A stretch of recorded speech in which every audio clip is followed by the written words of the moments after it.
저는 아닙니다. 이게 뭐냐면 내가 친해지려고 그러는 거예요. 그 부처님과 그 보살님과 친해지려고 자꾸 이렇게 친해지려고 이렇게 노력을 하다 보면 어느 순간에 내 스스로가 부처님과 되게 친해졌다고 느껴요.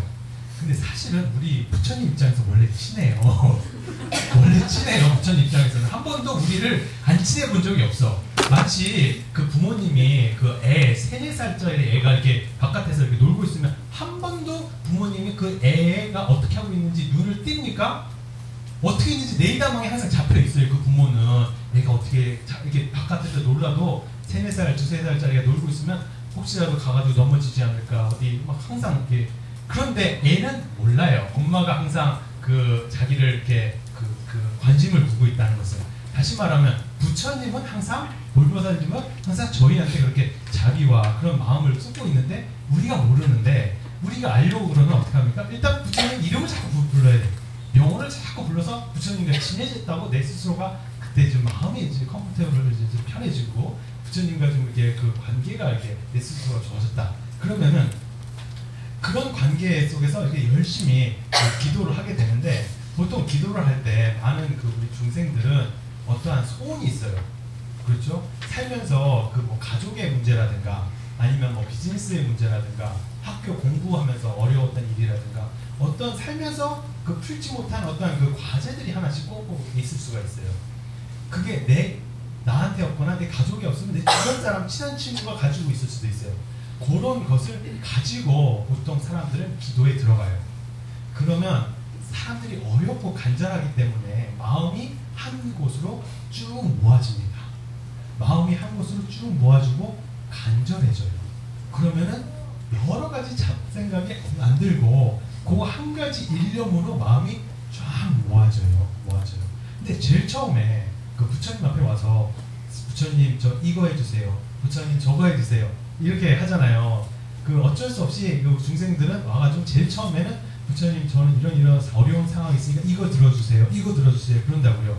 기도가 제일 처음에는 뭐 해주세요로 시작하지만 그걸로 끝나서는 안 돼요. 그게 깊어지면은 더 좋은 단계가 있으니까 그 얘기를 제가 해드리려고 여러분한테 얘기한 겁니다. 제가 그 하버드 제일 처음에 그 딱 갔을 때 그 학부 때는 공부를 한 이 정도 했으면 되면은 대학원 되니까 공부가 한 2배로 늘더라고요. 2배로 늘고 그 아무래도 저보다 그 더 똑똑하신 분들이 많으니까 더 많은 그런 그 프레셔를 많이 느꼈어요. 그래서 공부를 좀 열심히 해보려고 그 부처님한테 그 특히 이제 그때 관세음보살님한테 기도를 많이 했어요. 네, 관세음보살님한테 기도하면서 한 21일 동안 내가 기도해보자 마음속으로 먹고 똑같은 시간 아침에 그 뭐 아침 7시에서 8시인가 그랬어요. 그 시간에만큼은 21일간 그 다 깨끗하게 해가지고 관세음보살님 이렇게 명언을 외우면서 계속 절을 하면서 관세음보살, 나무 관세음보살, 나무 관세음보살, 나무 관세음보살 이렇게 기도를 열심히 했어요. 첫 번째 관세음보살님한테 어떤 소원이 있으면 그 소원 하나 딱 생각하고 그리고 나서 그거 들어주십시오 하고 잊어버리고 기도하는 순간만큼은 계속 관세음보살한테 마음을 이렇게 집어넣었어요. 처음에는 나의 그 기도 동기는 나 잘 되자는 거였어요. 그렇죠? 나 잘 되자는 거예요. 근데 기도가 깊어지니까 한 21일간 뒤에는 꼭 관세음보살님이 나타나시기를 항상 바랬어요. 그래서 관세음보살님 한번 보고 그러면 정말로 제가 소원이 없겠다라고 그러면서 정말로 관세음보살님한테 간절하게 기도를 했어요. 그랬더니 일단 관세음보살님이 이렇게 오시면은 어떤 느낌이냐면은 관세음보살 우리 그렇죠. 대통령 보면 대통령이 혼자 옵니까? 쭉 비서진들이 쭉 오잖아요. 똑같아요. 우리 부처님들 혼자 계신 게 아니라 둘의 협시보살님이 딱 있잖아요. 보살님들도 그 자기네들의 권속이 있어요. 그 권속 신중들이 쭉 있다고요. 그래서 그런 신중들이 먼저 오셔가지고 이 사람을 체크를 해요. 아 기도하니까 옵니다. 그럼 쫙 하면 어떠냐면 처음에는 기도가 힘들어요. 내가 열심히 하지 않으면 안 돼. 막 힘든데 어느 순간부터 기도가 재미가 나면서 와 이거 시간이 어떻게 지나가는지 모르겠다. 너 밥 먹을래? 기도할래? 그럼 기도하겠다고 해요. 그 순간까지는 최소한 가셔야 돼요. 그래서 와 이렇게 그러고 나중에 나무 관세음보살 하는데 이게 내가 이렇게 하지만은 우리 그 뭐죠 관세음보살님 그 권속들 신중님들이 와가지고 같이 이렇게 들어주는 것 같아요. 나무 관세음보살 이렇게 그러니까 너무너무 좋고 신기한 거예요. 그리고 나서 이제 나중에 정말 관세음 보살님이 이렇게 다 온 것 같은 어떤 느낌이 어떤 때는요, 막 기도하다 보면 갑자기 업장에 올라오면서 나도 모르게 그 자리에서 엄청 울어요. 그러면서 나도 모르는 그 전생의 어떤 업장이 올라오는 거에 그게 해소가 되는 거예요. 그 부분에서. 그렇지만 관세음 보살님을 직접 보지는 못했어요. 그래가지고 어쨌거나 20일간 열심히 기도하겠다. 그래서 죽을 해가지고 막 열심히 계속 같은 시간에 그 시간 딱 해가지고 21일째가 됐는데 이제 7시에서 8시니까 8시에 딱 회양을 해야 되잖아요. 그래서 기도를 정말 열심히 했어요. 제 나름대로는. 근데 7시 45분이 되니까 무지 졸려요. 갑자기. 아니 내가 15분 남겨놓고 이 회양을 못하게 생긴 거야. 그래가지고 너무너무 졸려가지고 기도를 하다 말고 기도하는 장소에서 누워서 잤어요. 잤는데 자는 순간 깜빡했는데 관세음 보살님이 딱 나타나시고, 그게 뭐냐면 내가 평소에는 자꾸 이런 잡념이 많잖아요. 일단 나를 재운 거야. 재워가지고 한번 보라고 쫙 나타나실 때는 그 환희심은 말할 수가 없어요. 말할 수가 없어요.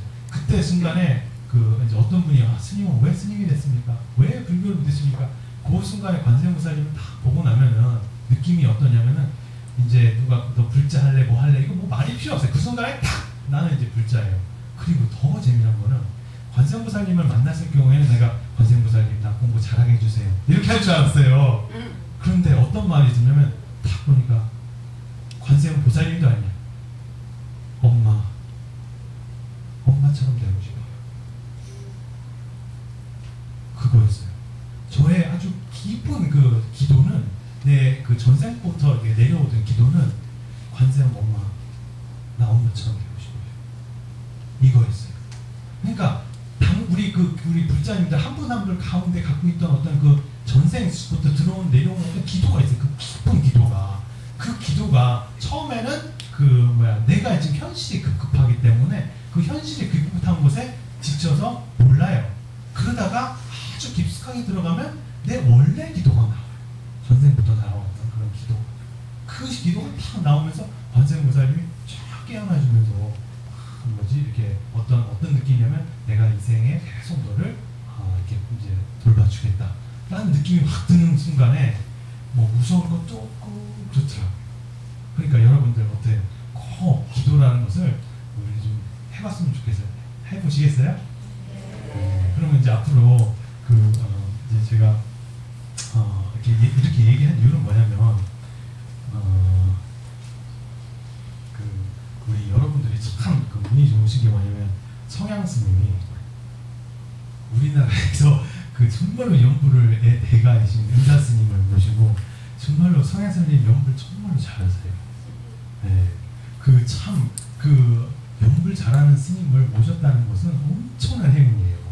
그리고 연불로 석사학위도 받으셨어요. 동국대학에서 석사학위도 받으신 공부도 열심히 하신 스님이세요. 그리고 이제 성향 스님에 대해서 제가 이제 몇 가지 말씀드리고 싶은 거는 여러분들이 잘 모르시겠지만 아시려는가 모르겠는데 제가 성향 스님을 안 거는 저희 불광선원에서 좀 떨어진 곳에 원적사라는 절이 있었어요. 유저지에. 근데 그 유저지 그 원적사가 사람이 뭐 4명, 5명밖에 안 나와요. 일요일날. 그런 절이 있어요. 4명, 5명. 근데 거기를 들어가시더라고 성향 스님이.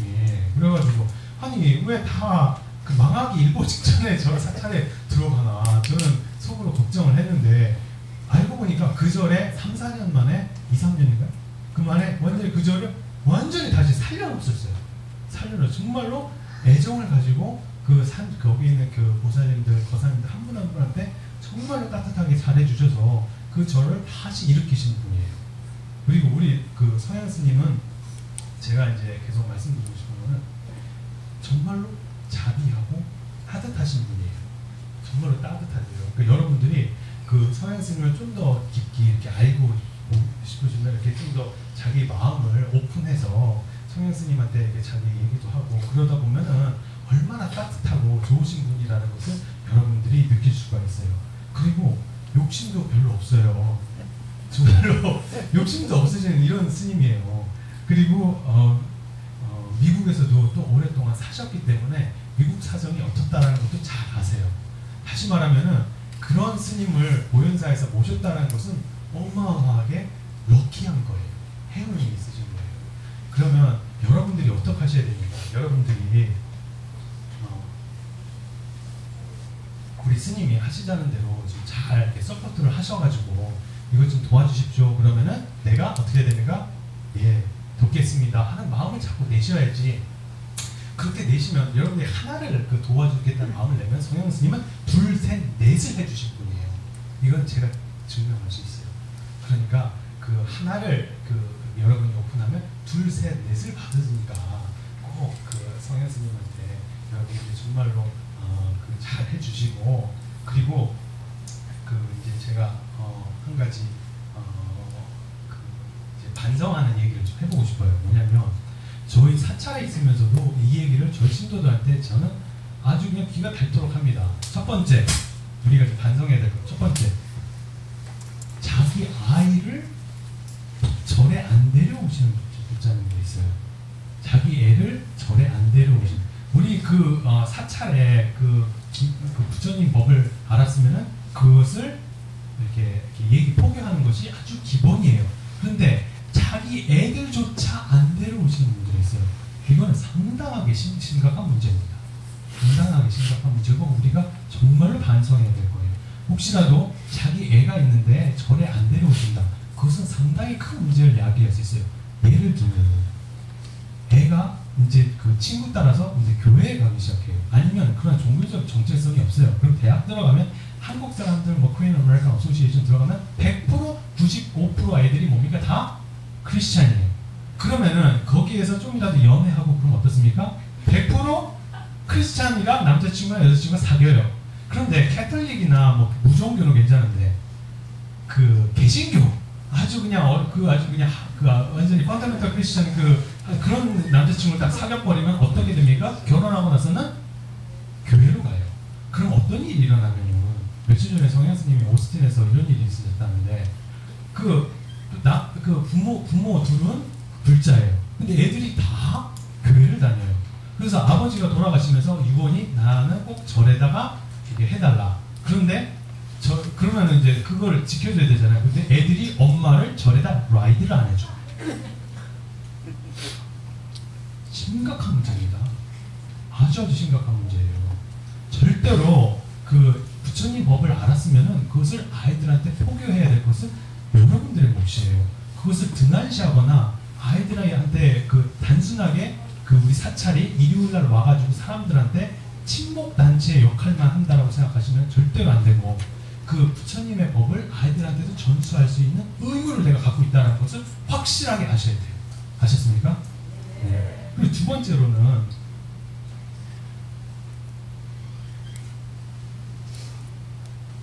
그리고 저희 사찰, 사실 저희 사찰 사람들한테 얘기하는 건데 새신도가 왔을 때 새신도를 좀 잘 맞아줘야 돼요. 여기 새신도 안내부 있습니까? 없으세요? 없어요. 그럼 새신도 안내부를 꼭 잘 해주셔야 돼요. 뭐냐면 기존에 있던 불자님들이 새신도가 왔을 때 그 사람들을 이렇게 따뜻하게 잘 맞아주셔야지 그 사람들이 또 이제 새로운 불자가 돼서 계속 오는데 왔는데 챙겨도 안 주고 누가 지나가나 마나 이러면은 다시 옵니까? 안 와요. 여기 와가지고 이름도 알아주고 어디서 왔냐 물어봐주고 그랬을 때 이게 좀 마음이 여기가 참 좋다라는 어떤 그런 느낌이 되면서 내 가족이 되는 거지. 그러려면 꼭 새신도 안내부를 꼭 잘 이렇게 해가지고 그분들이 잘 이렇게 새신도가 왔을 때 케어를 할 수 있도록 하는 것이 상당히 중요합니다. 이게 사실 기독교는 너무너무 잘해요. 혹시라도 교회 한번 가보시면 알겠지만 한 번 딱 갔어요. 한 번 딱 가면 어떻습니까? 이름 적어내고 나서 그 지역에서 벌써 전화 딱 하나 오죠. 제가 재미난 얘기 드릴게요. 저희 제 학교 근처에 제가 이제 승복 같은 것을 드라이 클리닝에 맡기잖아요. 드라이 클리닝에 맡겨요. 그러면 세탁소가 보통 한국 분들이 많이 하잖아요. 그래서 한국 분들을 만나가지고 이렇게 드라이 클리닝 맡기고 나서 얘기를 하면서 저 대학 교수입니다. 이렇게 얘기했어요. 그랬더니 어느 순간에 저한테 전화가 왔어요. 그래서 누가 하니까 교회 목사님이 전화했어요.